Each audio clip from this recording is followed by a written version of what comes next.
divide el retroperitoneo del espacio peritoneal. Es el peritoneo parietal. Entonces, ¿qué es lo que hace el peritoneo parietal? Zanja un límite y divide el abdomen en dos, como si fuera anterior y posterior. Pero en este caso es cavidad peritoneal, cavidad retroperitoneal. ¿Ya? Y al dividirlo en estos dos espacios, inevitablemente va a incluir dentro de cada espacio órganos. Órganos que están completamente dentro del retroperitoneo y órganos que van a estar mixtos. Parte en el retroperitoneo, parte en la parte peritoneal anterior. Los que están completamente en el retroperitoneo son retroperitoneales primarios. Retroperitoneales primarios. Los más representativos, riñones, uréteres, glándula suprarrenal, vena cava, la vena cava inferior, la arteria aorta. Son los más representativos. Adicional a eso van a encontrar también estructuras nerviosas, femoral, inguinal, un montón de cadenas nerviosas que también se encuentran en el retroperitoneo. Como retroperitoneales secundarios vamos a tener órganos que parte del órgano está en el retroperitoneo y parte del órgano no está expuesto a la cavidad peritoneal. Unos de ellos son el páncreas, el duodeno distal, el colon ascendente y el colon descendente. El ejemplo más clásico es el colon. El colon ascendente y el descendente están cubiertos, tienen una manta encima. Y eso nos manda al retroperitoneo. Mientras que el colon transverso, el sigmoides, están flotando o cabalgando libremente hacia adelante, ubicados en la cavidad peritoneal. Y además, si nosotros hacemos un corte transversal al abdomen, vamos a poder identificar espacios. Lo vamos a ver luego con más detalle. Como todo espacio tiene que tener límites, ¿cierto? Entonces, el retroperitoneo, su límite superior vendrá a ser un plano horizontal que pasa a nivel de la 12ª vértebra torácica y el 12º costal, que no viene a ser otra cosa más que el diafragma, ¿no? Como límite superior. Como límite inferior, la base del sacro, las crestas ilíacas, la rama superior del pubis y el diafragma pelviano. ¿Qué quiere decir? Toda la estructura pélvica, ¿no? Todo este cono le sirve como parte, como piso inferior o como límite inferior. Límite lateral va a ser una línea vertical entre el músculo erector de la columna y los tres músculos de la pared anterolateral del abdomen. Toda esta estructura muscular va a formar parte de la pared lateral. El límite medial lo representan las vértebras de la columna lumbar y el sacro, el límite anterior, el peritoneo parietal, y el límite posterior es todo el aparataje muscular de la pared posterior abdominal, que viene a constituir los músculos cuadrado lumbar, la fascia transversalis, el psoas mayor. Recuerden que el psoas, y estoy retrocediendo un poquito a estructura y función 1, el psoas mayor tenía su origen o su inserción proximal a nivel de la columna lumbar. ¿Cierto? A nivel de la columna lumbar. Se extendía por detrás y luego se proyecta hacia el miembro inferior para tener una inserción distal a nivel del fémur. ¿No? ¿En qué parte del fémur? ¿Qué trocánter? Trocánter mayor, trocánter menor, línea intertrocantérica. Y eso es importante, ¿por qué? Porque esa proyección de fibras que hace el psoas, formando el iliopsoas, le hace piso al triángulo femoral o triángulo de Scarpa. Entonces, lo importante es que es esa estructura, ¿no? Entonces acá tienen toda la relación según clasificación de los órganos retroperitoneales primarios y secundarios, ¿no? Divididos en vísceras, en vasos, en nervios. Y acá más o menos un ejemplo cómo viene la situación, ¿no? Esto es el retroperitoneo parietal. Tenemos cómo se va proyectando hacia los órganos. Este es el duodeno. Recuerden que el duodeno era uno de los órganos retroperitoneales secundarios, porque no todo el órgano está inmerso detrás del peritoneo, ¿no? Tiene porciones cubiertas y porciones que están expuestas hacia el peritoneo anterior. Si nosotros proyectamos este peritoneo parietal hacia adelante, dejaríamos completamente cubierto el uréter, la vena cava inferior, la arteria aorta, ¿cierto? Y miren acá, por ejemplo, esa diferencia que hay en el riñón completamente cubierto por el peritoneo parietal, ¿no?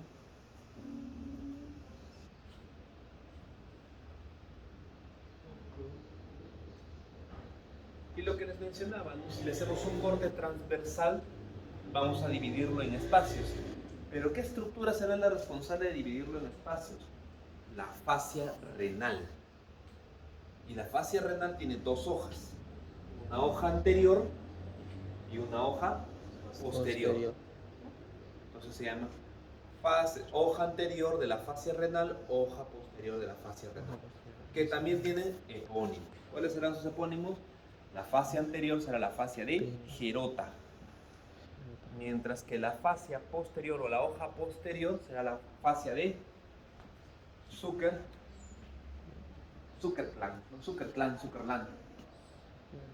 Entonces, ambas hojas van a ser de como una bolsa de protección al riñón.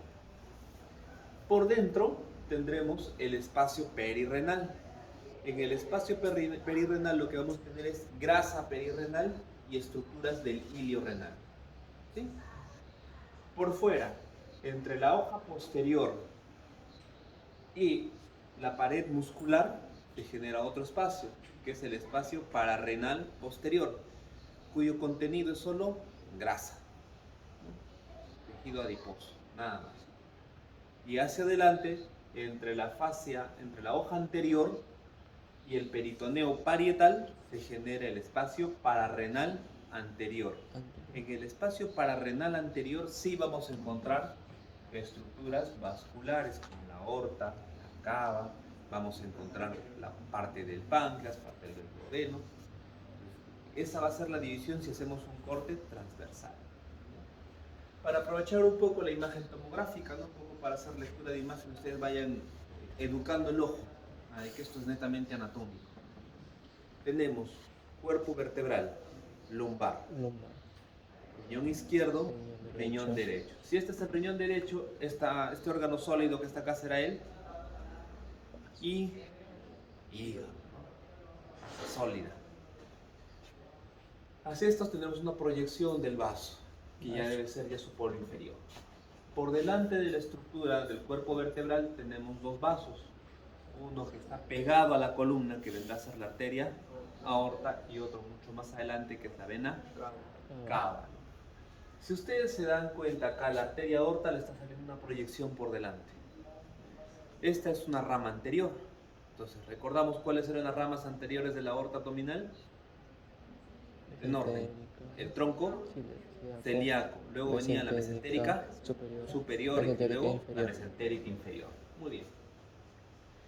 Si estamos proyectándonos a nivel renal, y obviamente en el siguiente corte probablemente logremos ver el hilio renal donde estén saliendo sus vasos, su vena y su arteria, ¿esta proyección qué vendrá a ser? ¿Qué estructura pasaba por encima de la vena renal izquierda? Sobre todo estamos hablando del riñón izquierdo. ¿Cuál de esas tres ramas anteriores pasaba por encima de la vena izquierda? La renal izquierda.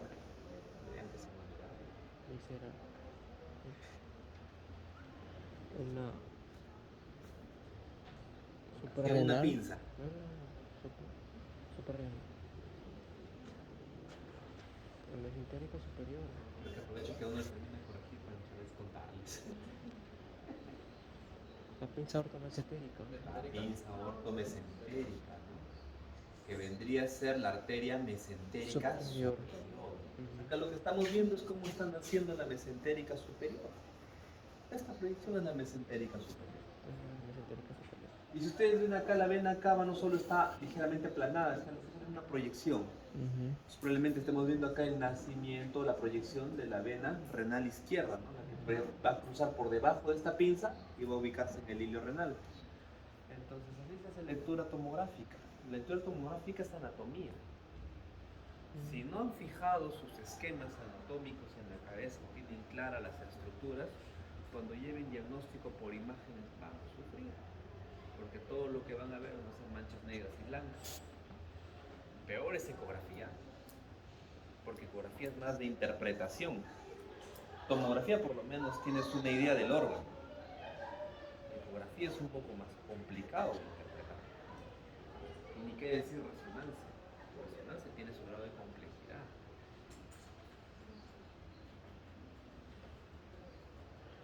Ahí está Entonces, páncreas. lo mismo que hemos visto ahí, ¿no?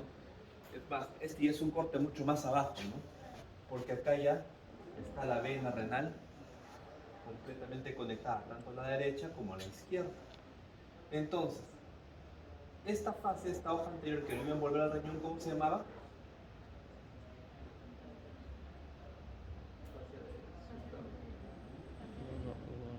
Ya, la fascia renal, hoja anterior, ¿cómo se llamaba también? Erota. Y la hoja posterior, Zuckerklan. Zuckerklan. La de Zuckerklan. Zuckerklan. Nuevamente, ¿no? Por algo cada rato viene la misma esquema, ¿no? El mismo esquema. Cuerpo renal, ilio, hoja anterior de la fascia renal, hoja posterior de la fascia renal. Espacio perirrenal, espacio pararrenal anterior, espacio pararrenal posterior. Posterior.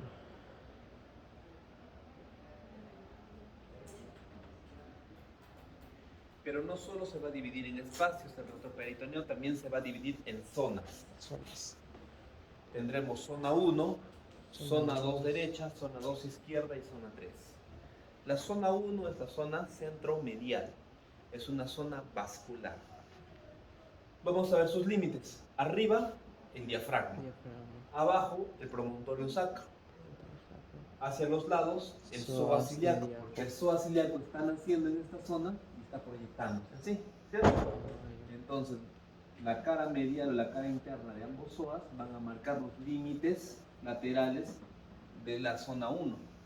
¿Y por qué les digo que es una zona vascular? Porque va a contener principalmente a la aorta abdominal y la vena cava inferior. Adicional a eso puede incluir al páncreas y parte del duodeno.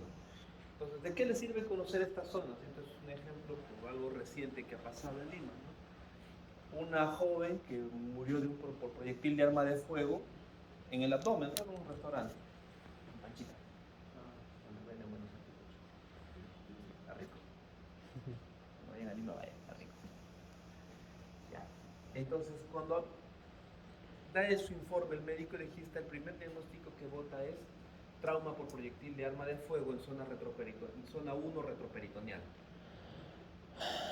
Cuando lleguen ustedes a cirugía, al capítulo de trauma, o tengan oportunidad de pasar visita en cirugía cuando se ve un paciente de trauma, nosotros en traumas retroperitoneales solo damos el lenguaje de zonas. Trauma retroperitoneal zona 2 derecha, trauma retroperitoneal zona 1. Entonces ya una vez que tú tienes eso, tú ya estimas qué estructuras pueden estar lesionadas. En el caso de esta joven, al hacer un trauma retroperitoneal en zona 1, ¿qué estructuras podían haber estado lesionadas? La aorta, la vena cava, el páncreas o el duodeno. Duodeno. Ahora, esta zona, lesiones en esta zona tienen una muy alta mortalidad, porque son vasos de gran calibre. En el caso de esta joven, el proyectil de arma de fuego seccionó al 40%, lo que fue, la aorta abdominal. Entonces su muerte fue casi inmediata, ¿no? Choque hipovolémico por hemorragia masiva, ¿no? Y eso me hizo recordar que nosotros hace unos años, no se recuerdo si en 2018, recibimos una referencia del Heisen. Venía un paciente, que fue un empresario que había baleado, un trauma por proyectil de arma de fuego en zona 1 retroperitoneal. El paciente ingresa de frente al quirófano y cuando entra en quirófano lo que encontramos es una sección 1 centímetro por encima de la bifurcación de las ilíacas. Era un mar de sangre cuando entró. Prácticamente el paciente entró para hacerle necropsia. El acto quirúrgico nada más falleció. Entonces, esos traumas de zona 1 retroperitoneal son altamente mortales. La mortalidad es muy alta.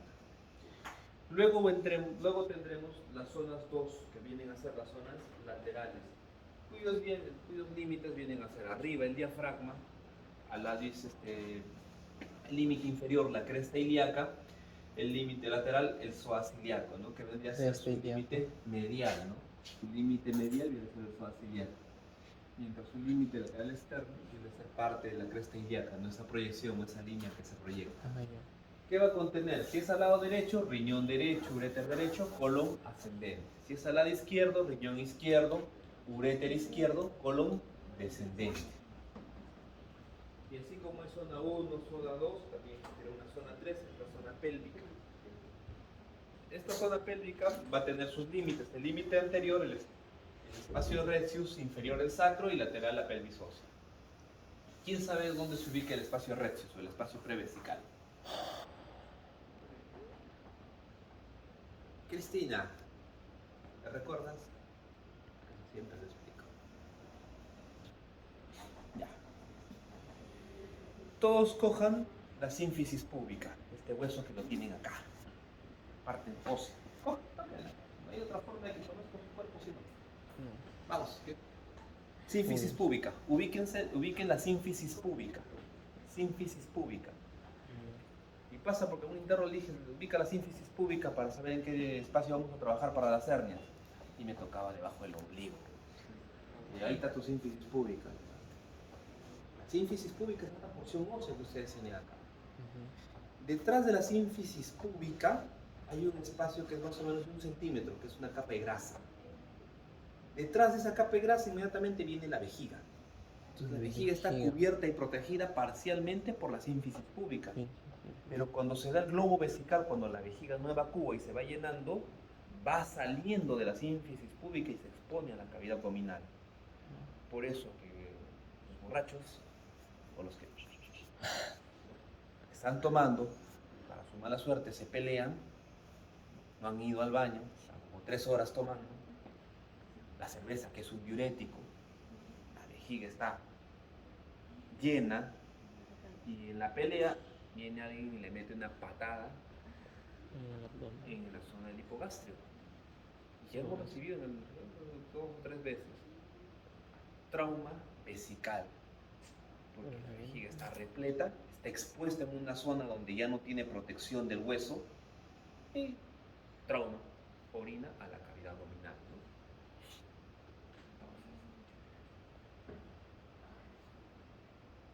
¿Qué importancia tiene este espacio que está entre la vejiga y el hueso? Este espacio de grasa se llama espacio de retius, espacio prevesical. ¿Qué importancia tiene? Quirúrgicamente, porque esto lo van a ver en el capítulo de cirugía. Este espacio luego se va a continuar hacia los lados, hacia las fosas, ambas fosas ilíacas, donde se encuentran estos espacios de bogros. En todo este espacio entre bogros y retius es donde normalmente trabajamos las hernias inguinales. Es un lugar donde normalmente nosotros nos abrimos espacio para poder colocar mallas, trabajar con la aponeurosis muscular.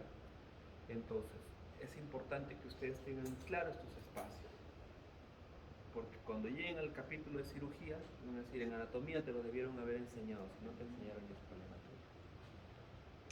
No sé, porque a reemplazo les pasaba un docente de teoría en cirugía. Justo me tocó el capítulo de hernias. Pero chicos, así como ustedes les pregunto, yo te los pregunté. Vamos a hacer... Hay una técnica, unas listas técnicas, ¿verdad? Esta técnica tiene por ejercicio, por trabajo, netamente mover la malla en el espacio entre retius y bogros. Se levanta la mano un chico que está a punto de salir al internado denunciado. Entonces, ¿qué es el espacio de retius? Bien, digo, el espacio prevesical. ¿En qué parte se ubica? No sé, porque no se enseñamos. Esa es anatomía. Cuando ya estás en cursos de especialidad, cuando ya estás cerrando tu etapa, tu vida académica universitaria, ya nadie te va a enseñar anatomía otra vez.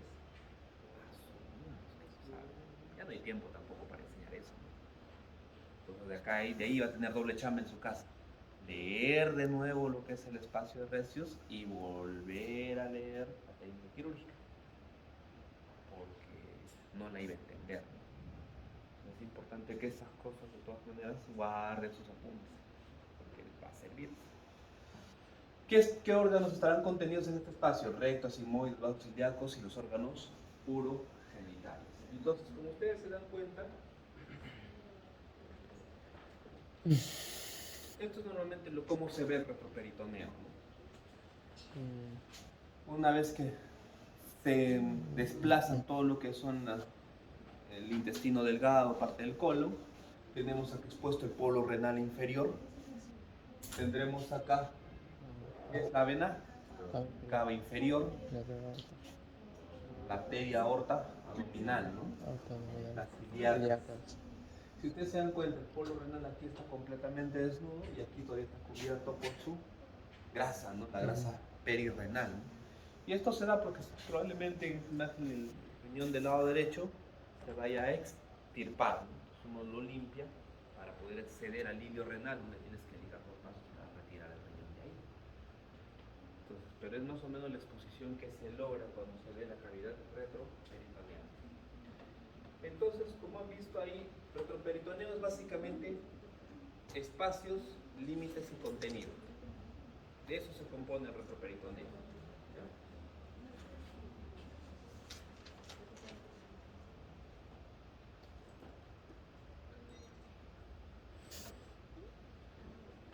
Entonces, vamos a ir explorando los órganos netamente urinarios y arrancamos por el riñón. Entonces, el riñón, como ya lo habrán visto en fisiología, su importancia es básica para el cuerpo, ¿no? Sí. Es un órgano muy importante para el cuerpo, es uno de los más nobles, pero también el primer sacrificado cuando algo falla en el cuerpo y el cuerpo sabiamente decide que tiene que sacrificar órganos que no le van a servir, el primer ser colgado del asta más alta es el riñón. Entonces, ¿pero qué regula? Osmolaridad, pH, volumen sanguíneo, volemia, presión arterial, producción hormonal, filtración de sustancias externas, entre otras 200 funciones más. Regula la presión arterial a través de regular la cantidad del fluido del cuerpo aumentando, disminuyendo la producción de orina.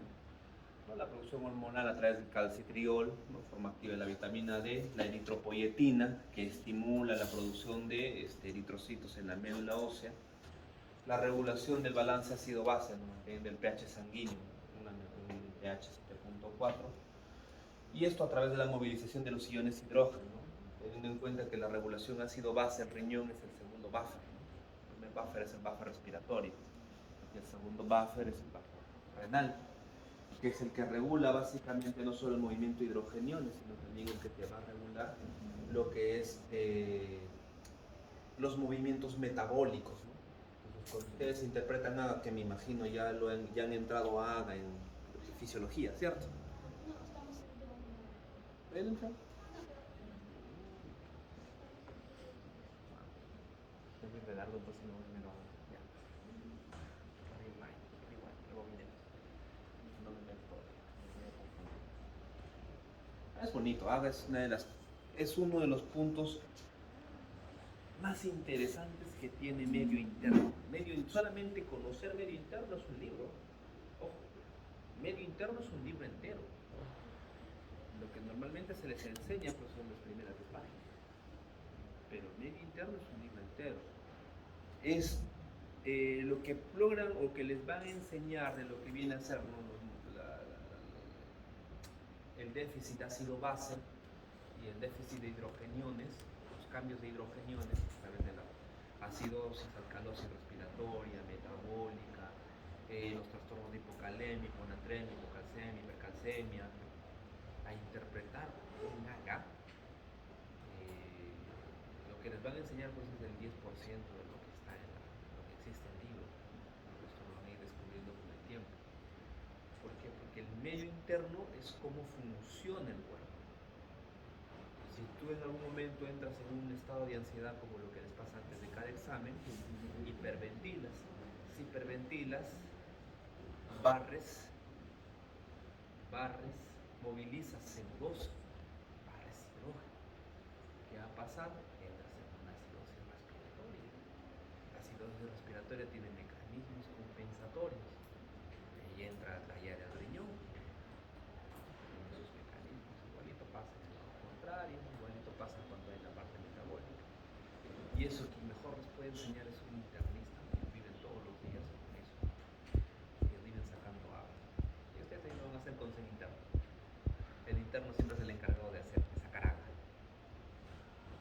saga de donde no lo hay, ¿no? De la arteria que no la hay. Normalmente antes yo les mandaba a sacar a muchos, ¿no? Es fácil sacar de la femoral, es fácil sacar de la radial, vamos a sacar de la poplita, de la tibia al posterior. En UCI sacas de los sacos de la dorsal del pie, porque normalmente el paciente está edematizado y como lo que utilizas es la aguja chiquita, intenta un gordito, un edematizado, intenta conseguir la arteria, no le encuentras. La aguja te queda enorme, no llegas. Entonces tienes que buscar lugares donde la arteria está mucho más expuesta. Zonas donde está prácticamente contacto óseo, ¿no? Dorso del pie es uno de ellos. Dorso del pie. Entonces para eso también les sirve su anatomía, ¿no? Lo poco que han aprendido de toda la circulación periférica. Porque probablemente ahí su asistente les va a decir, no le encuentro arteria, búscala, busca cubital, busca braquial. Recordarás todo tu recorrido, tu braquial, a ver pues dónde te puede ligar. A pulso, palpando. Para eso sirve la anatomía. ¿Y dónde tenemos ubicado al riñón? El riñón lo tenemos ubicado desde más o menos la altura Del T12 a los procesos L3. transversos de T12 a L3. Pero hablando aquí del riñón del lado izquierdo, porque el derecho está ligeramente más abajo. ¿Por qué está más abajo? ¿Quién lo empuja hacia abajo? El hígado, ¿no? Entonces el hígado lo desplaza ligeramente hacia abajo. Va a quedar en un desnivel tanto el derecho como el izquierdo. Además, si nosotros vemos los temas de ubicación, el hilio del riñón izquierdo va a estar cerca al plano transpilórico. Cuando hablamos del plano transpilórico, ¿no? Hablamos de este plano que se genera, una línea imaginaria que se genera a nivel del píloro del estómago, ¿no? Entonces, más o menos se va a encontrar a unos 5.5 centímetros debajo del plano transpilórico y a unos 5 centímetros del plano medio. Entonces, si ustedes tocan el plano medio, que viene a ser las crestas, las apófisis, y se desplazan 5 centímetros a cada lado, más o menos están ubicando en la zona del hilio renal. ¿Esto para qué puede servir? Estas dimensiones o estas medidas que normalmente se dan en anatomía. En radiología intervencionista, uno tiene que tener claro a qué distancias puede ubicarse cada estructura, porque lo que vas a hacer es probablemente punzar e invadir el órgano, pero no puedes punzar en cualquier sitio. Si tú quieres llegar al riñón, porque no sé, pues quieres ir, hay un absceso renal, en el polo superior renal. Entonces tú tienes que llegar directamente al polo superior, no te puedes ir ni por los lados, no te puedes ir por delante, la punción tiene que ser exacta. Entonces para eso tomas tus planos de referencia, la referencia anatómica, trazas tu línea media, ¿no? Cuentas tus vértebras torácicas, T10, T11, que es en el lado derecho, ya somos más o menos a nivel de entre T11 y T12 debe estar mi polo superior. De T11 y T12 me desplazo hacia el lado derecho, en este caso el lado izquierdo, me desplazo unos 5 centímetros. Entonces estaré entre el ilio y el polo superior. Entonces directamente me dirijo a esa zona, ya con ecografía guiada. Pero vas directo a la zona. Y así pasa sobre todo con radiología intervencionista, interesa mucho los puntos de referencia anatómicos.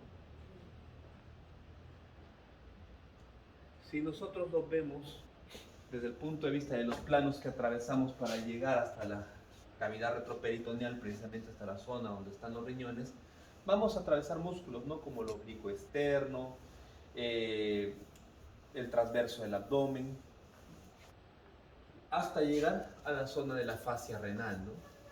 Recuerdan que la fascia renal en su hoja posterior limitaba con todo el aparataje muscular de la pared posterior del abdomen, y entre ambos apenas había un pequeño espacio que era solamente grasa. Entonces, aquí lo que está haciendo es abordar desde la parte de la parte posterior, del plano posterior, ¿no? Se da cuenta, mira, acá la fibra del dorsal ancho está cortada, ¿no? Dorsal ancho, aquí estaba el oblicuo externo, en esta zona de acá viene el transverso del abdomen, por detrás de esto ya viene la fascia renal, ¿no? Después de la fascia renal, ya estamos hablando ya de su cápsula adiposa, ¿no? Toda la grasa perirrenal, ¿no? Y una vez que esto se retira, ya tenemos acceso directamente hasta el riñón. Esto es un abordaje dorsal. Habrán abordajes lumbares, ¿no? También habrán abordajes lumbares. Y también existirán abordajes anteriores. Hay tres formas de acceder a la cavidad retroperitoneal. La más cruenta es por detrás, porque vas a seccionar todo el aparato muscular.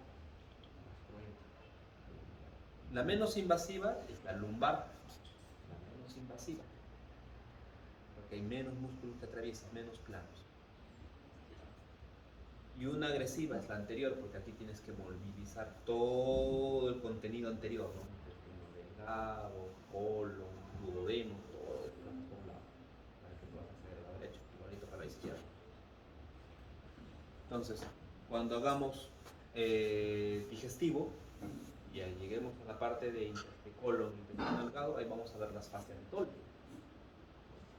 y las fascias de coalescencia, ¿no? Entonces, vamos a ver un poquito de estas estructuras que nos permiten llegar al retroperitoneo. ¿Ya? Entonces, miren, acá viene también, pues, ¿no? En un corte transversal, todos estos planos en orden, ¿no? Entonces, tenemos desde los músculos profundos del dorso, tenemos una fascia toracolumbar, tenemos la zona del músculo cuadrado lumbar, acá tendremos parte de la proyección del dorsal ancho, y detrás de esto ya tenemos el espacio pararrenal posterior, la fascia en su hoja posterior, la fascia renal en hoja posterior. Si nosotros vemos desde el punto de vista lateral, estamos viendo aquí en orden el músculo oblicuo externo, oblicuo interno y el transverso del abdomen, ¿no? Que a nivel de la parte lateral son mucho más delgados, ¿no? Se van engrosando hacia la parte anterior.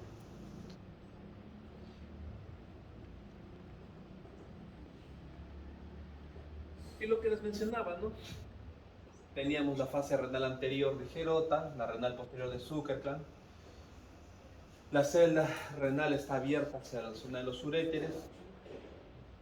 Entonces, aquí lo estamos viendo, básicamente, desde un costado, ¿no? Es un corte sagital, si se puede decir. Ustedes ven acá, entre la cápsula, entre el riñón y su cápsula y el hígado, hay un pequeño espacio. ¿Sí?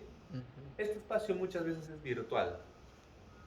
Es el espacio hepatorrenal, también conocido como espacio D.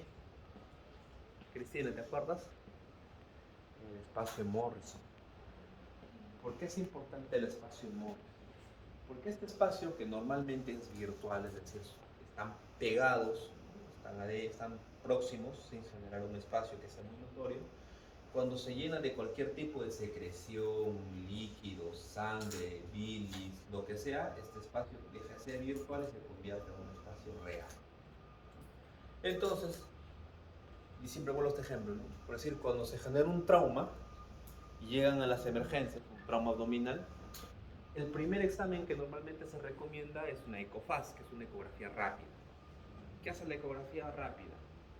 Mira acá, mira acá, mira acá, mira acá. 4 cuadrantes, suficiente. ¿Qué es lo que busca? Morrison, espacio hepatorrenal, espacio espleno renal y fosas pélvicas. Nada más. Lo único que busca es líquido en esa zona. Si hay líquido, sinónimo de sangre. Es así de simple el ecofaz.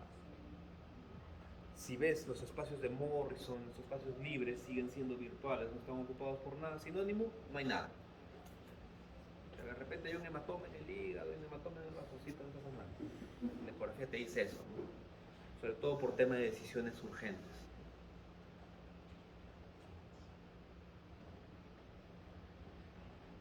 Entonces, aquí lo que estamos viendo es parte de la estructura renal, donde tenemos, ¿no?, su relación del riñón con su polo superior y su glándula suprarrenal, parte de su relación con la cápsula adiposa renal, su borde lateral, y acá señalado su zona del ilio, ¿no? Y nuevamente recordábamos lo que era el ilio, ¿no? Que es un espacio que va a permitir el ingreso o salida de estructuras, ¿no? En este caso pueden ser neurovasculares, conductos, ¿no? En este caso lo que va a permitir es la entrada y salida de la vena renal, la arteria renal y el uréter, ¿no? Comenzando por el seno renal, ¿no? Tenemos el polo superior, su polo inferior, su pared lateral, su pared medial. Entonces, ya habíamos visto parte de sus funciones, ya habíamos visto parte de su ubicación. ¿Quién lo irriga? La arteria renal, ¿no? Que vienen a ser ramas laterales de la aorta abdominal. ¿Quién lo drena? La vena renal. ¿Y dónde drena la vena renal? En la vena cava inferior. ¿Quién lo inerva? El plexo renal. Ahí te lo vamos a desarrollar. ¿Qué relaciones tiene? Se va a relacionar con la glándula suprarrenal, que está en verde, con el hígado en el lado derecho. Ustedes pueden ver acá. Atrás de esto está el riñón. Atrás de esto. Entonces, para poder acceder al riñón, lo que tienes que hacer es movilizar el colon, su ángulo hepático, movilizar parte de lo que viene a ser el duodeno y movilizar el hígado. Recién después de haber movilizado todas estas estructuras, puedes acceder al retroperitoneo, específicamente donde se encuentra el riñón.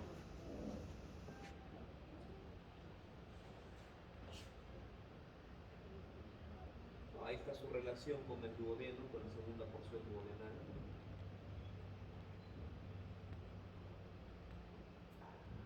Con el ángulo hepático del colon.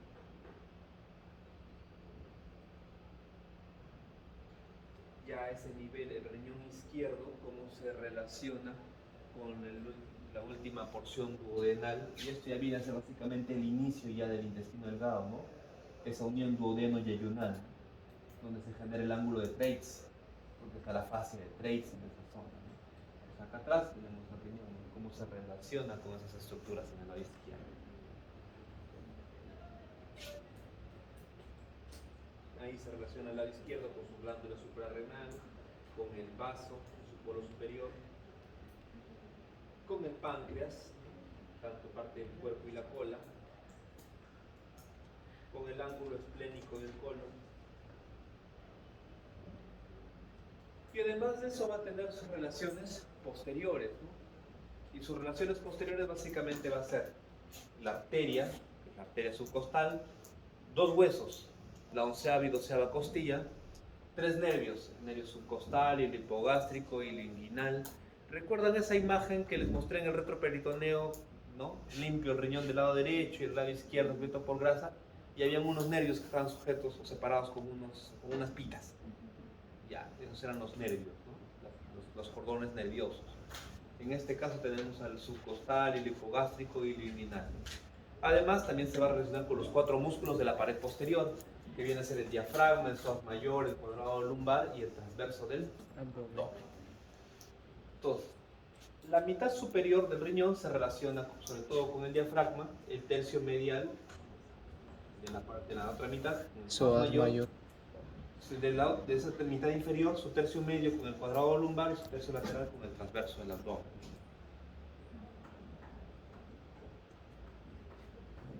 Entonces, nuevamente volvemos a esa estructura, ¿no? Y estos venían a ser sus relaciones posteriores, ¿no? Todo lo que viene a ser la parte muscular.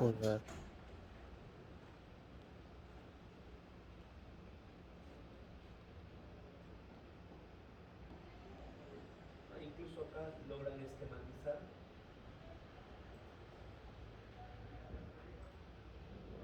al nervio subcostal, ¿no? Toda esta zona está relacionada con el nervio subcostal, ¿no? Que viene del T2. Luego, cuando vemos un poco de la anatomía interna, vamos a ver parte de lo que viene a ser la parte más externa, que es su corteza, y luego viene la médula, ¿no? La médula. Luego de esa estructura de la parte medular vamos a tener, ¿qué seres son? ¿Qué será eso?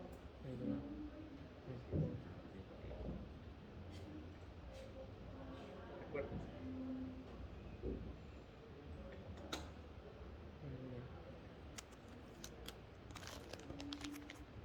Corteza, médula. Y en la médula que encontramos las pirámides de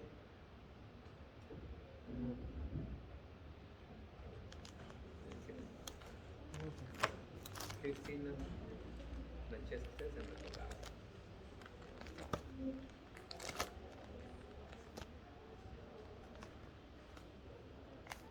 ¿Hasta qué hora tenemos?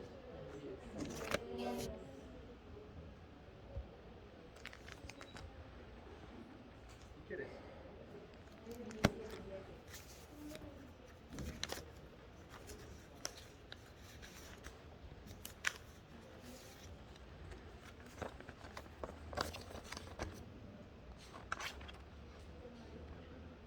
Pirámides renales. Las pirámides de Malpillo. ¿Qué más?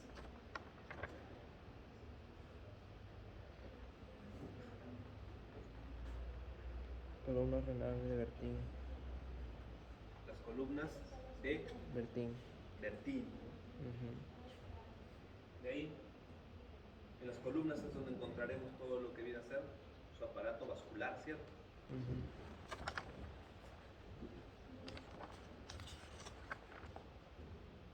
De ahí, La pelvis renal. Pelvis renal. la pelvis renal. Ujú. Y después de la pelvis renal, Uretra. Uretra.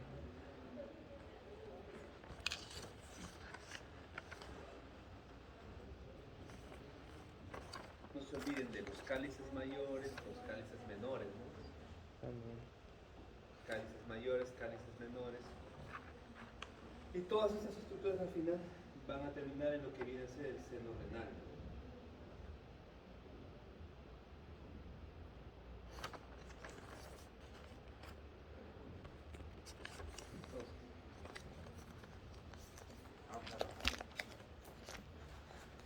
Entonces, no se olviden, tendríamos parte de lo que viene a ser la corteza, luego viene a ser toda la estructura medular, luego veníamos a ver que vienen a ser las papilas, que es como que la zona de concentración de lo que eran las pirámides, ¿no? Las pirámides de Malpillo. Luego de esto teníamos la concentración de los cálices menores, y los cálices menores luego vienen a drenar su contenido en los cálices mayores, ¿no? Y luego esto terminan drenando su contenido en la pelvis renal, ¿no? Y esto finalmente hacia el ureter.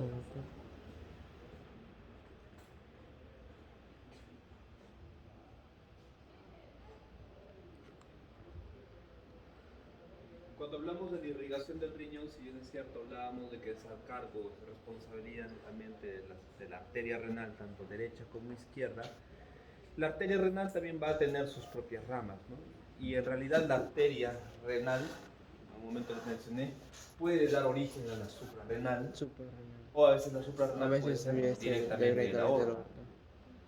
O incluso pueden botar ambas ramas, porque la suprarrenal también tiene 3 niveles de irrigación.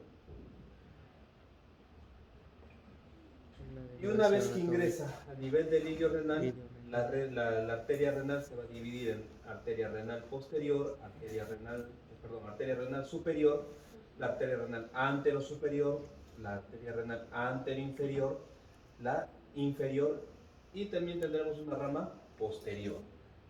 Adicional a eso, también va a dar ramas hacia la parte proximal del uréter, porque el uréter también va a tener irrigación, sobre todo en su tercio superior, de ramas de la arteria renal.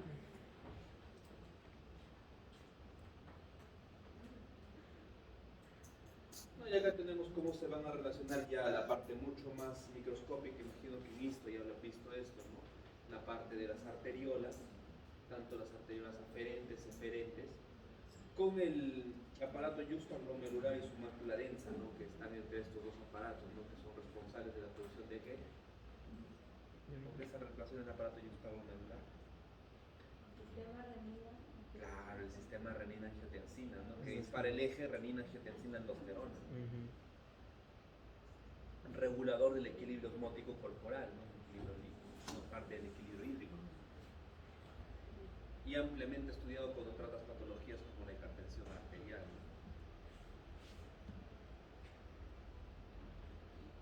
Y manejas medicamentos muy comunes como el captopril, ¿no? Que lo deben haber escuchado muy seguido en casa, ¿no? Que es una IECA, es un inhibidor de la enzima convertidora de angiotensina.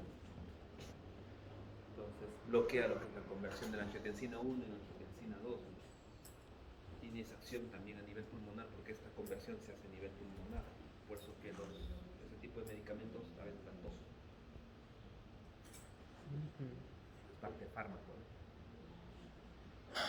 Además, el hígado se puede dividir en segmentos, ¿no? Un segmento apical, un segmento anterosuperior, anterinferior, posterinferior e inferior, ¿no? Y esto es básicamente relacionado por las arterias segmentarias, ¿no? ¿Recuerdan las arterias cómo las hayamos dividido una vez que alcanzaban el ilio renal? ¿Cierto? Anterior, inferior, anteroinferior, posterinferior. Entonces, el segmento superior o apical está irrigado por la arteria segmentaria superior o apical. Los segmentos anterosuperior y anteroinferior están irrigados por las segmentarias anterosuperior y anteroinferior. El segmento inferior irrigado por la arteria segmentaria inferior y la arteria segmentaria posterior por la prolongación de la rama posterior de la arteria renal, ¿no? Entonces, básicamente sus segmentos están relacionados con las arterias que lo irrigan. Si hablamos del drenaje renal, vamos a ver la vena renal. La vena renal va a estar dada por la vena renal, tanto derecha como izquierda. Ahora, la vena renal va a dar origen a las gonadales. Recuerdan que en la parte arteria las gonadales nacían de la aorta, ¿cierto? En ramas laterales. Mientras que en la parte venosa, las gonadales drenan en la vena renal. Vena renal. ¿Qué más, qué otro drenaje recibe la vena renal? Recibe las adrenales, ¿no? La glándula suprarrenal también drena ahí. Y esto también se va a relacionar con parte de lo que viene a ser la vena renal ascendente, ¿no? Y esto al final terminará en la vena cava inferior. Si hablamos del drenaje linfático, va a haber diferencias básicas, ¿no? Entre el riñón derecho y el riñón izquierdo. El riñón izquierdo está más cerca, el riñón derecho está más cerca a la vena cava o a la arteria aorta. A la vena cava, ¿no? El izquierdo está más cerca a la arteria aorta. Ahora, tengan en cuenta que las cadenas linfáticas normalmente toman el nombre de los vasos con los que se relacionan. Entonces tenemos aquí que el riñón derecho va a drenarse con los ganglios linfáticos interaortocava, con los ganglios paracavales derechos y con los ganglios cabal anterior, cabal posterior. Entonces, como se relaciona con la vena cava, sus cadenas ganglionares relacionados con la cava son los que están ligados al riñón derecho. ¿Sí? ¿Se entiende esa parte? Entonces tenemos que el drenaje linfático renal derecho es interaortocava, paracabal derecho, ¿no? Cabal anterior, cabal posterior. ¿A dónde van a llevar la linfa? Al tronco lumbar derecho, luego a la cisterna del quilo y por último termina en el conducto torácico. ¿Y el conducto torácico dónde termina? Entre las subclavias, entre la vena subclavia externa, ¿Ya? y la vena yugular interna. Exacto, ¿no? Entre el ángulo yúgulo subclavio, ¿no? En la cara posterior del ángulo yúgulo subclavio termina todo esto, el conducto torácico. Y así como hay un drenaje linfático derecho, habrá un drenaje linfático izquierdo, ¿no? Donde básicamente al estar más cerca a la aorta, drenan los ganglios linfáticos paraórticos, luego los ganglios aórticos anterior-posterior, terminan en el tronco lumbar izquierdo, cisterna del quilo y su propio conducto torácico, ¿no? Acá tienen toda la distribución nuevamente, ¿no? Tenemos tanto el lado derecho, el lado izquierdo, como terminan todos en el conducto torácico y posteriormente en el ángulo yúgulo subclavio. Entonces es más fácil entender y ahora este drenaje linfático una vez que en tórax habíamos tocado bastante esto, ¿no? Y si hablamos de inervación, el riñón está inervado por el plexo renal, eso lo habíamos hablado al inicio. Y este plexo renal recibe aportes ¿de dónde? Fibras de los nervios esplácnicos abdominopélvicos, en especial del íngulo, porque recordábamos que los abdominopélvicos teníamos superior, inferior e imo, ¿no? El sistema nervioso simpático, ¿no? Los nervios espláncnicos torácicos, van a trasladar fibras simpáticas para la regulación del tono vascular, mientras que las del sistema nervioso parasimpático lo van a hacer a través del vago. Los nervios sensitivos van desde el riñón a la médula espinal a nivel de T10 y T11, razón por la cual el dolor en las regiones laterales o flancos del abdomen. Entonces, normalmente es de las personas que tienen algún problema renal y dicen, no, se quejan de dolor, me duele el riñón. Es algo que con mucha frecuencia se queja la gente en consulta, ¿no? ¿Realmente dolerá el riñón? No, lo que duele es la distensión de la cápsula. Y al distenderse la cápsula, en la cápsula vamos a encontrar los receptores de los nervios sensitivos.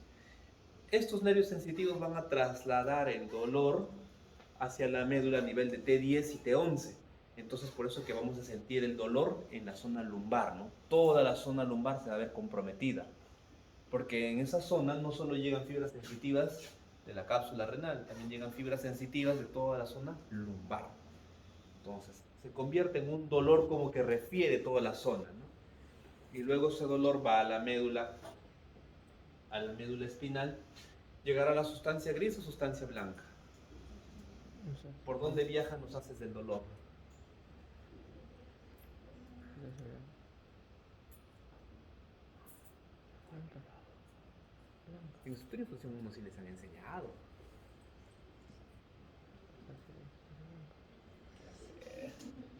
Blanca. Sí, enseñado. Enseñado bastante.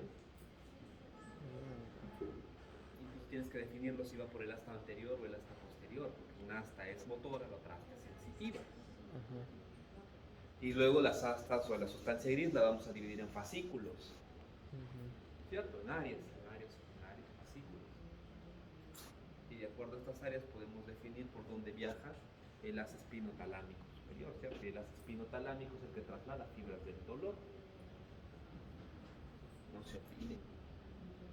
El dolor es una de las cosas primordiales que tratan los médicos, porque tenemos pacientes que algo les duele. Entonces a veces el paciente te pregunta, ¿por qué me duele? ¿No? O tú tienes que responder, ¿por qué duele? Entonces, para eso tienes que conocer bien todo el tema del mecanismo, cómo se origina el dolor, cómo va de la parte periférica al sistema nervioso, ¿no? Y cómo va a transitar.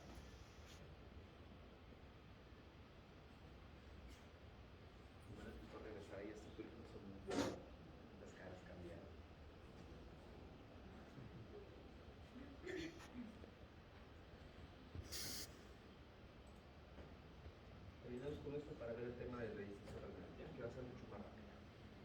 Entonces, ya habíamos visto esto un poco, ¿no? El componente de las vías urinarias partiendo desde la recolección o la producción de la orina de los cálices menores, cálices mayores, pelirrenal, terminando esto trasladándose a los uréteres y finalmente hacia la vejiga y para ser expulsado hacia la uretra. Ahorita. No olvidemos cómo se va a dividir esas estructuras, la corteza, la papila renal, el cáliz menor, el cáliz mayor, posteriormente la pelvis renal, y olvidar que los cálices menores pueden ser de 10 a 18, los cálices mayores son menos, son de 2 a 3 cálices mayores, y la pelvis renal puede tener una capacidad de 6 a 7 mililitros. Los uréteres, su ubicación retroperitoneal, es un órgano retroperitoneal primario, tiene una longitud, aquí es variable, porque aquí menciona 25 a 34, el MUR te dice que puede ser hasta 30 centímetros, perdón, hasta 30 centímetros, entonces es un segmento variable, con un diámetro aproximado entre 6 a 8 milímetros, pero lo que sí es único es que tiene 3 segmentos: segmento abdominal, un segmento pélvico y un segmento intramural. Entonces ahí tenemos todo el recorrido de los uréteres. Y si recuerdan, cuando hablamos un poco de las ramas de la aorta, les dije, las gonadales pasan por encima del uréter, ¿no? Era una forma de identificar las gonadales. Y eso, incluso ese tipo de identificación no solo sirve para el SECTRA, también lo utilizamos en cirugía. Entonces en cirugía nosotros ubicamos el uréter y vemos un vaso atravesándolo por encima, ese es gonadal. O sea, no puede ser otra cosa, tiene que ser gonadal. A menos que pertenezca a ese bajo porcentaje de que tienen anormalidades anatómicas, puede ser otro vaso, ¿no? Pero en el gran porcentaje o en la gran mayoría son la arteria y la vena gonadal. ¿Ya? su trayecto luego por encima de las ilíacas para luego penetrar hacia el espacio o hacia la fosa pélvica.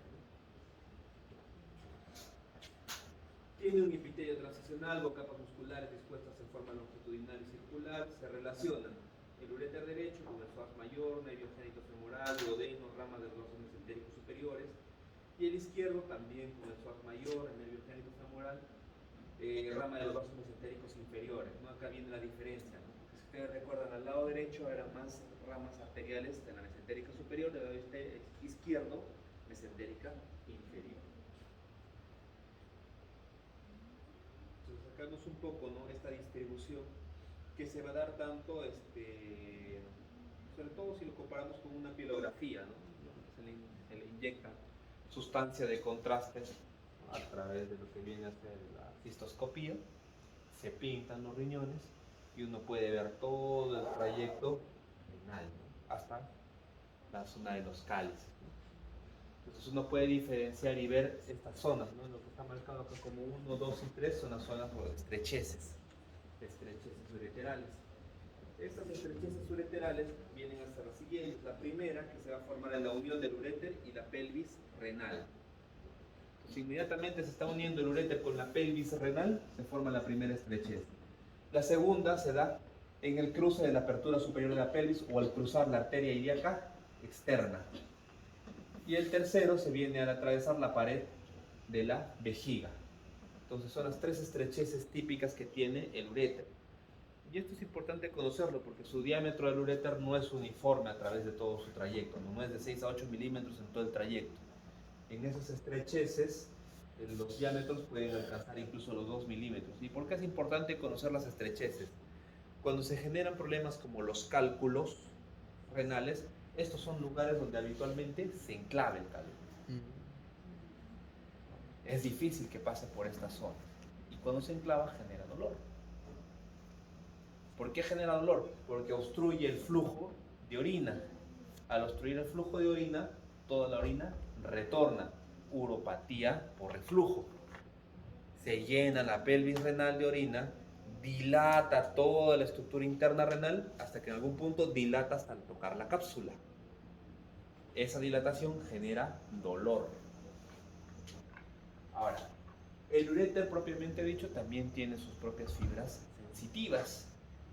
Las de acá generan un dolor tipo cólico y la distensión genera un dolor sordo, constante.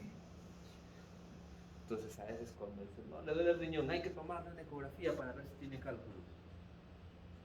¿Le has preguntado qué tipo de dolor tiene? Si es un dolor cólico, jura, es una piedra. Es más, si viene acompañado de todo el complejo vasovagal, ¿qué quiere decir? No solo es dolor en un pico muy alto.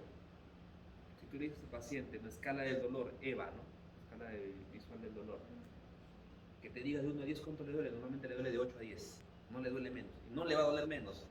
El dolor está en ese medio dolor constante.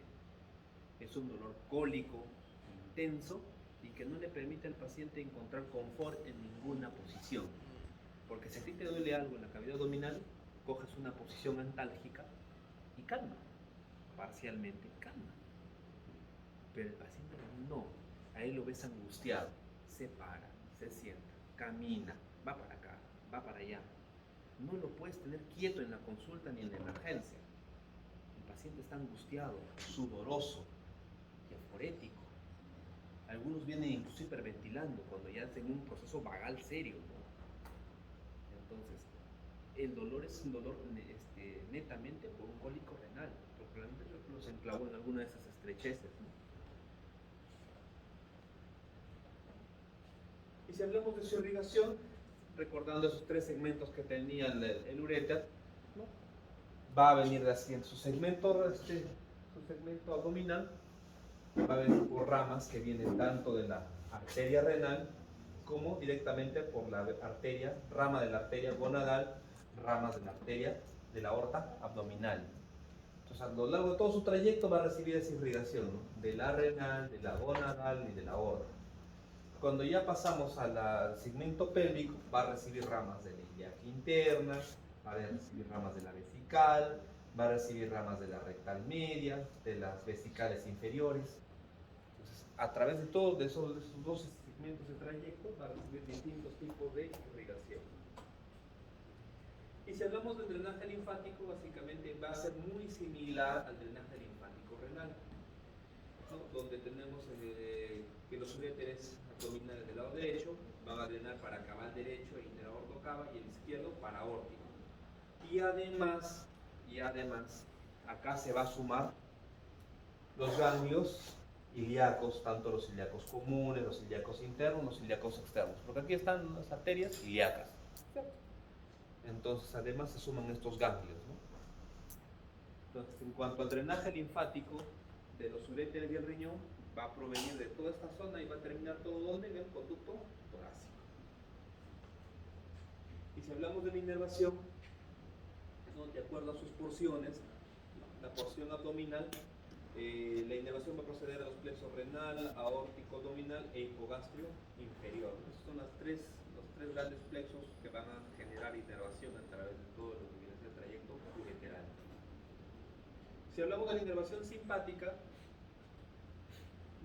vamos a ver que está constituido por parte de los nervios esplácnicos abdominopélvicos que proceden de la porción torácica y lumbar de los troncos simpáticos.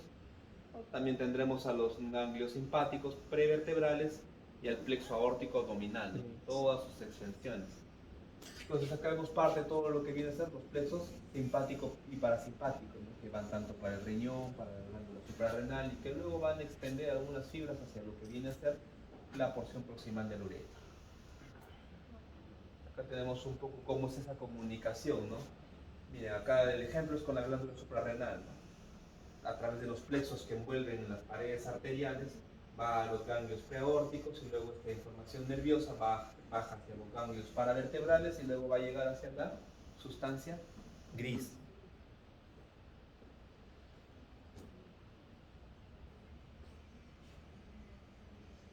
Parte de toda esa proyección, ¿no? de la inervación tanto simpática, parasimpática. Si hablamos de la vejiga femenina y masculina en general van a tener similitudes estructurales, pero diferencias en cuanto a vecindades. En cuanto a vecindades, la vejiga femenina se va a relacionar con la sínfisis púbica. Nuevamente acá hablamos de la sínfisis púbica, ¿no? Será su relación más anterior, ¿no? Y en medio el espacio de Retzius, ¿no? El espacio prevesical o espacio Retzius, ¿no? Y hacia atrás se relaciona con el útero y con la vagina. Mientras que la vejiga masculina hacia adelante se relaciona con la sínfisis púbica y hacia atrás solo con el recto, formando los espacios, ¿no? Vesico-rectales, o en el caso de la mujer, vesico-uterino. ¿Qué porciones va a tener, no? ¿Qué partes va a tener la vejiga? ¿No? Va a tener un cuerpo, un fondo y un trígono. El cuerpo donde la orina se recolectada, el fondo donde contiene el trígono vesical y el trígono donde se localiza la uretra. Capacidad promedio de la vejiga de 400 a 600 mililitros por centímetros cúbicos, ¿no? Que puede llegar a expandirse hasta 1000, lo que puede en general almacenar la vejiga. Entonces ahí tenemos parte de las estructuras, ¿no? El cuerpo, el fondo, la zona en el fondo vamos a ubicar el trígono vesical del Itón, ¿no? Que es el que va a generar ya dos límites, el límite inferior de la vejiga y su transición hacia la uretra. Y un músculo importante que es el músculo detrusor de la vejiga, ¿no? Este músculo que va a componer detrás de la mucosa de la vejiga, toda la pared es muscular y es un músculo trabecular. Y entre estas trabéculas hay vasos y arterias, hay venas y arterias. Entonces, ¿qué pasa cuando viene un paciente con un globo vesical? Toda la vejiga está como globo tenso. Y uno cándidamente agarra, le coloca una sonda Foley y deja que todo desfogue de golpe. En un momento, probablemente al inicio, la orina va a salir fluida, ¿no? Amarillenta o color ámbar. Más o menos a los 300 o 400 centímetros va a cambiar de color, se va a tornar rojiza. Y probablemente en algún momento sea sangre fluida, incluso coágulos. Y uno pueda pensar, ¿no? Si es varón de repente, no, seguro es su próstata. Y si es mujer, ¿a qué le echarían la culpa?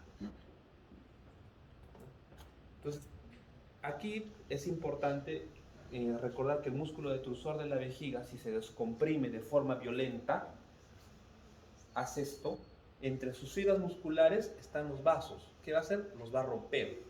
Entonces, literalmente, toda la pared vesical empieza a llorar sangre. O sea, no hay un punto identificable donde cauterizar y parar el sangrado. No se puede.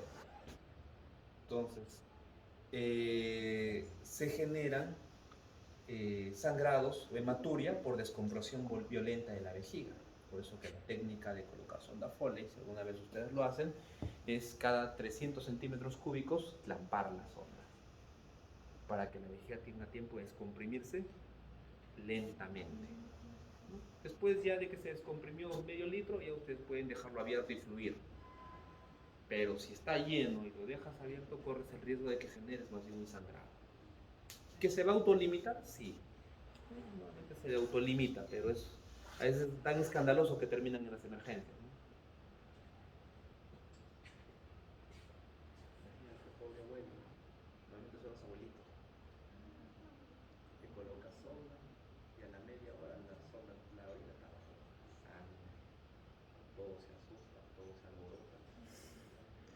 Lo lleva a la emergencia, no hay urólogo. Lo ve el cirujano que quiere dormir y se regresa a su casa, eso va a pasar. Entonces, normalmente es un sangrado que va a autolimitarse, se autolimita, pero hay que tener cuidado, ¿no? Entonces la vejiga además va a tener superficies, ¿no? Una superficie superior, dos inferolaterales, una inferoposterior, conductos, dos uréteres, un uraco y una uretra, y sus ángulos que van a ser básicamente la relación de estos conductos con las superficies, con la superficie vesical. Su relación es anterior con la sínfisis del pubis, separado por el espacio rectus, y acá viene este corte, ¿no? Este corte sagital donde tenemos la sínfisis púbica, el espacio rectus, inmediatamente detrás la vejiga. En el caso de la mujer, detrás de eso, el útero. Y debajo la vagina, ¿no? El conducto vaginal. Entonces, aquí tendremos un espacio, el vésico uterino, o vésico vaginal, ¿no? Porque la parte de la cúpula superior de la vagina es la que también está en ese espacio. Entonces, esos espacios también son importantes.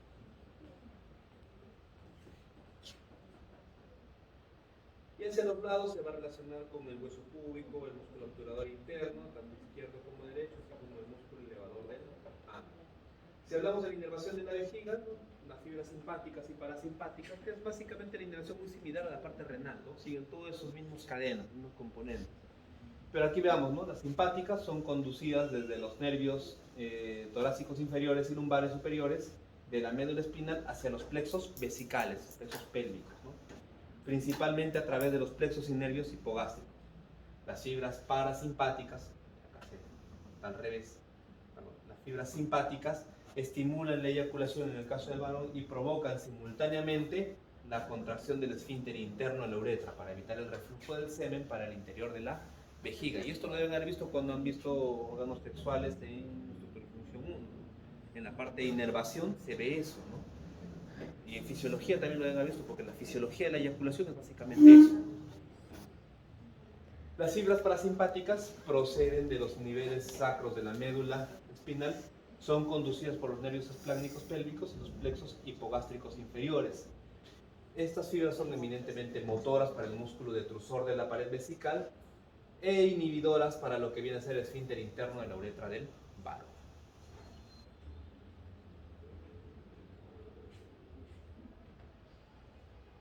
Entonces, acá podemos identificar lo que vienen a ser los plexos vesicales o plexos pélvicos, ¿no?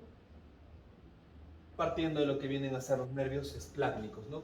Que se están originando a nivel de S2 a S4, ¿no? Sacra 2 a sacra 4. Y acá cómo se van a relacionar ya, como por ejemplo en el caso del varón, con los plexos o nervios prostáticos.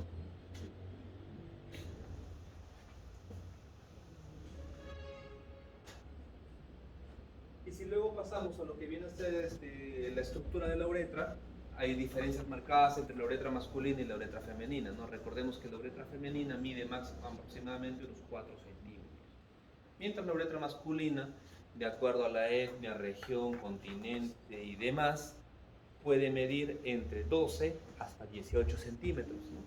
Hay esas variables, ¿no? pero no deja de ser la uretra masculina más larga que la femenina, lo cual es, al ser en el caso del varón, es un factor de protección, porque no solo es más largo, tiene dos esfínteres, un esfínter externo y un esfínter interno. Esta longitud y la presencia de estos dos esfínteres protegen al varón de que los gérmenes o las bacterias que se encuentran en la uretra distal puedan ascender hacia la vejiga. Entonces, en lo que normalmente están intentando las bacterias o los gérmenes transitar estos esfínteres y ascender, el varón micciona, barre con todos los gérmenes de nuevo. La única forma de que el varón sufra infecciones urinarias, que normalmente son severas, son cuando los gérmenes son muy agresivos, y normalmente son los enterococos, que son los más agresivos. Entonces, es por eso que normalmente el varón no sufre de infecciones urinarias, salvo las que vienen a ser las uretritis distales, ¿no? A diferencia de la mujer. La mujer, al tener un meato uretral más corto, los gérmenes que están alrededor de la zona vulvar, periuretrales, penetran con facilidad la uretra. Y al no tener un esfínter interno, ¿qué es lo que va a pasar? Carrera libre. El germen transita con facilidad a lo que viene a ser la vejiga, coloniza la vejiga y transita con facilidad al uréter y al riñón. Por eso que es muy común o muy frecuente que las mujeres sufran de pielonefritis. Es muy común o muy frecuente que las mujeres que inician con una infección urinaria leve transiten muy rápido a una infección urinaria severa. Hacen el tránsito bastante rápido. En el caso del varón es distinto, precisamente porque esto se convierte en un factor de protección. No solo sirve para procrear, también sirve para proteger. Entonces, la uretra viene a ser un tubo membranoso, ¿no?, que transporta orina desde la vejiga hasta el interior del cuerpo. La uretra masculina va a tener sus porciones, ¿no? Va a tener una porción intramural o preprostática, una porción prostática, una porción intermedio membranosa y una porción esponjoso peniana. Mientras la uretra femenina, al ser más corta, no tiene porciones. En cuanto a los esfínteres, el esfínter interno solo existe en los hombres y su función es cerrar el paso hacia la vejiga durante la eyaculación para permitir el reflujo del semen, ¿no?, bajo estimulación nerviosa, ¿no? Ya habíamos hablado también de lo que venía a ser el estímulo simpático y parasimpático, ¿no? En este caso venía a ser el estímulo parasimpático. Entonces, aquí el esfínter uretral externo sí va a estar compuesto por capas musculares, no es un complejo muscular, que es la capa circular del músculo liso que envuelve la uretra próxima membranosa, los músculos profundo transverso del perineo y el músculo compresor de la uretra, mientras el femenino tiene casi la misma estructura muscular. La uretra femenina puede distenderse porque contiene gran tejido elástico, así como músculo liso. Puede dilatarse fácilmente sin sufrir lesión alguna. Es por eso que en las mujeres es más fácil introducir sondas o hacer cistoscopías, porque la uretra se distiende con mayor facilidad.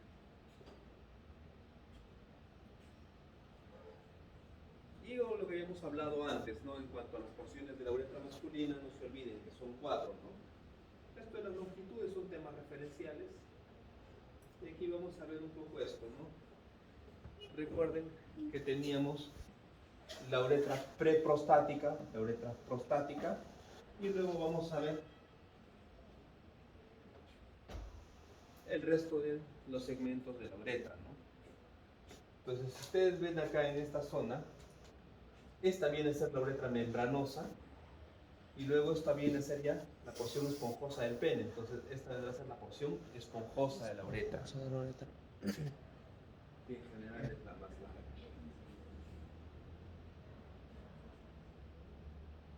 ¿Quién irriga la uretra masculina? Las ramas prostáticas de la arteria vesical inferior y de la vertebral media, el drenaje venoso a cargo de la vena dorsal del pene y las venas pudendras, y la inervación a cargo del plexo prostático. Ahí tenemos las ramas de la arteria vesical inferior, la arteria rectal media izquierda, la vena dorsal profunda del pene.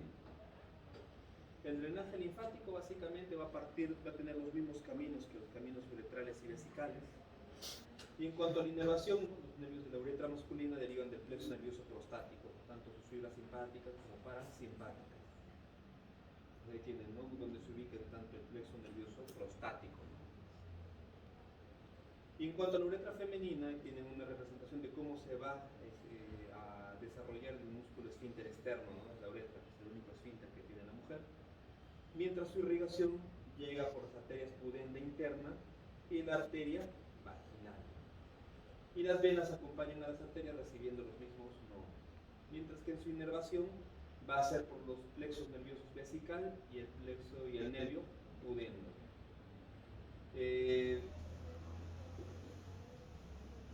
Y ahí está, ¿no? Tanto el plexo nervioso vesical o pélvico, que es similar al que tiene el varón, y en este caso el nervio pudendo, ¿no? Que es parte de las raíces de S2 a S4.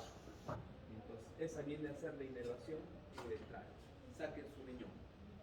¿Lo tienen? Mm. Y traigan